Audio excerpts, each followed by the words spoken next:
Prime Minister Shahbaz announced that the government will be imposing a 10% super tax on large-scale industries in a bid to shore up revenues for supporting the country's poor amid rising inflation. The sector's tax includes cement, steel, sugar, oil and gas, fertilizers, LNG terminals, textile, banking, automobile and cigarettes. The government has also imposed a poverty alleviation tax on high net worth individuals. Those with an annual income of 150 million rupees and above would be taxed 1%. Those earning more than 200 million rupees in a year will be taxed 2%. 3% tax has been imposed on individuals whose annual income exceeds 250 million rupees and 4% on those earning 300 million rupees or more in a year. अगर आपको मैं एक तखमीना दूं तो तकरीबन ये rough estimate है कि 2000 अरब रुपया साल का जो टैक्स है मुख्तलिफ मदात में वो गायब हो जाता है। ये जो स्टेट के जो ऑर्गन्स हैं जिनकी जिम्मेदारियां हैं वज़ीर आज़म से लेकर तमाम जो वफाक के इदारे, तमाम जो सूबों के इदारे, इन सब की ये एक इज्तिमाई जिम्मेदारी है जिसमें हम आज तक नाकाम रहे कि वो पैसा टैक्स लगा है मगर टैक्स नहीं मिलता कि वो पैसा वो कौमी खजाने में आए और गरीब आदमी का पेट भरे। The opposition has criticized the coalition government for imposing a super tax on large-scale industries, saying the measure would rattle the economy. इन्होंने आज एक और अनाउंसमेंट कर दी जिसके अंदर मजीद सैकड़ों अरबों रुपए के नए टैक्स लगा दिए और बाकायदा तौर पर सेनेट का जो आईनी हक है कि वो बजट के ऊपर बहस भी कर सकती है, उसके ऊपर अपनी सिफारिशात भी पेश कर सकती है। वोटिंग में उनका हिस्सा नहीं है लेकिन ये उनका आईनी हक है, ये आइन में लिखा हुआ है, वो हक इन्होंने छीनने की कोशिश की है। Former Federal Minister and PTI leader Hamad Azhar said that the super tax meant taxing the already taxed even more, while ex-Finance Minister Shaukat Tareen simply said that the market didn't believe in the PMLN government anymore. A local court in Islamabad granted pre-arrest bail to Pakistan Tehreek-e-Insaf chairman in 10 different cases registered against him on charges of vandalism during the 25th May Long March. After the PTI chairman ended his march, he and other leaders of his party were booked in multiple cases registered at police stations across the federal capital over allegations of arson and vandalism. Pakistan's financial capital Karachi has been ranked among the world's most unlivable cities according to an annual index released by the Economist Intelligence Unit. The unit's Global Livability Index for the year 2022 ranks Karachi 168th in terms of livability among a total of 172 countries. The port city has an overall score of 37.5, significantly lower than ideal. It has performed most poorly on the stability indicator with a score of 20. The city has scored 33.3 on the healthcare indicator, 35.2 on culture and environment, 66.7 on education and 51.8 on infrastructure.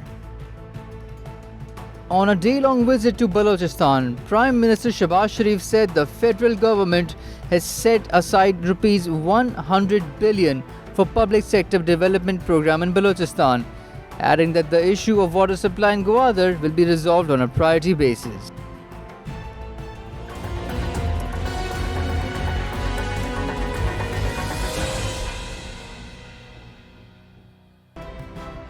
Addressing a National Assembly session convened to wind up the budget debate, Finance Minister Miftah Ismail said the country was no longer on the way to default as it was on the path to progress.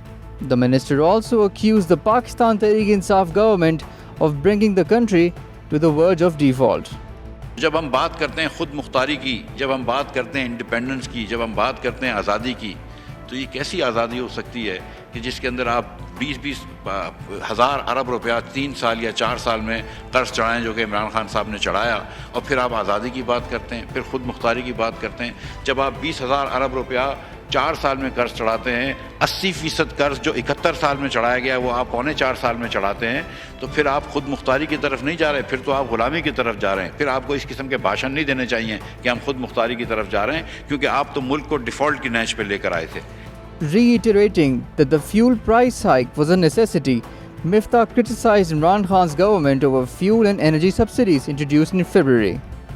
इस वक्त हुकूमत इस किस्म का ख़र्चा बर्दाश्त नहीं कर सकती, जो कि हुकूमत चलाने से 3 गुना ज़्यादा ख़र्चा है। कहाँ 40 अरब रुपए में पूरी सिविल हुकूमत चलती है और कहाँ 120 अरब रुपए की सब्सिडी इमरान खान साहब के प्रोग्राम के मुताबिक पेट्रोल और डीजल में दी जा रही थी। वो हमने एक मुश्किल फ़ैसले लिए। The finance minister also informed the National Assembly that the International Monetary Fund had noted in recent meetings that Pakistan had made important progress in the incoming fiscal year numbers. हम अल्लाह ताला की मेहरबानी से IMF से हमने काफ़ी मुज़ाकरात करे हैं। IMF ने खुद कहा है कि we have made important progress in the fiscal 23 numbers. Referring to the super tax, the finance minister said a one-time tax has been introduced for fiscal year 2022, adding that his company too would pay over 200 million rupees in taxes than before. मैंने अपने वज़ीर आज़म के बेटों की कंपनियों के ऊपर भी ज़्यादा टैक्स लगाया है और मैं वज़ीर आज़म को भी क्रेडिट देता हूँ कि बिल्कुल ये बात उन्होंने अप्रूव करी है और मैं अपनी कंपनियों के ऊपर भी ज़्यादा टैक्स लगेगा तो अल्लाह ताला की मेहरबानी से मेरी कंपनियाँ 20 करोड़ रुपए से ज़्यादा टैक्स देंगी जितना देती थी उससे और वज़ीर आज़म की कंपनियाँ बेटों की कंपनियाँ भी देंगी। तो अगर हम और लोगों को कह रहे हैं कि टैक्स दो तो हम खुद भी अपना हिस्सा डाल रहे हैं। The Pakistan Stock Exchange crashed on Friday, minutes after Prime Minister Shehbaz Sharif announced a 10% tax on large-scale industries. The board stayed flat until 2 hours after the opening bell. At 12 p.m., the benchmark KSE 100 index was down 2,053 points, or 4.8%. As per the PSX rulebook, if the index goes 5% above or below its last close and stays there for 5 minutes, trading in all securities is halted for a specified period.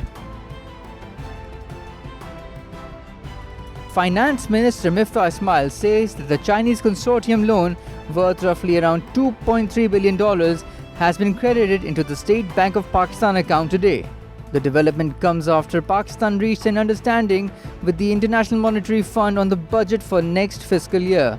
The Chinese loan will also prop up Pakistan's dwindling cash reserves, which are at $14.21 billion as of June 17th.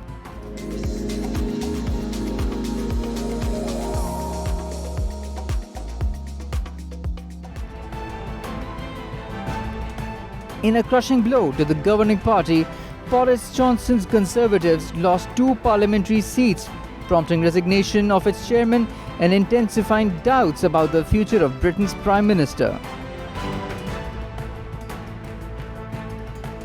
Ukrainian forces are withdrawing from the city of Severodonetsk following weeks of intense bombardments and street fighting, in a move that would be a significant setback in its struggle to defeat the Russian forces. Meanwhile, United States officials have said the US will provide an additional $450 million in security assistance to Ukraine, including more long-range rocket systems. An aftershock killed 5 more people in Afghanistan as the country struggles to provide medical aid to the injured. Over 1,000 people have been killed in the quake that struck about 100 miles southeast of Kabul, near the Pakistani border region, 2 days ago. The US Geological Survey estimates that the aftershock took place in almost exactly the same place, with a magnitude of 4.3.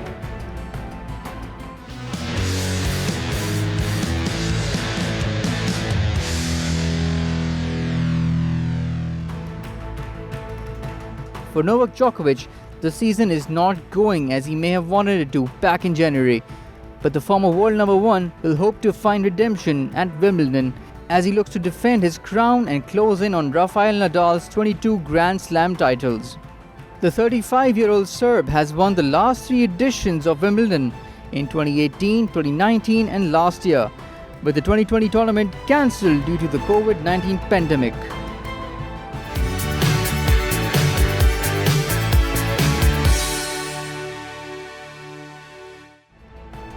There's going to be a lot of meme material coming your way, as the iconic trio of Babu Bhaiya, Raju and Ghanshyam are set to return to the big screen, as film producer Feroz Nadiawala announced that the third installment of hit Indian film Hera Pheri. The producer also said that he wouldn't mind making fourth and fifth installments of the Hera Pheri franchise, and said that it'll be better than the earlier parts.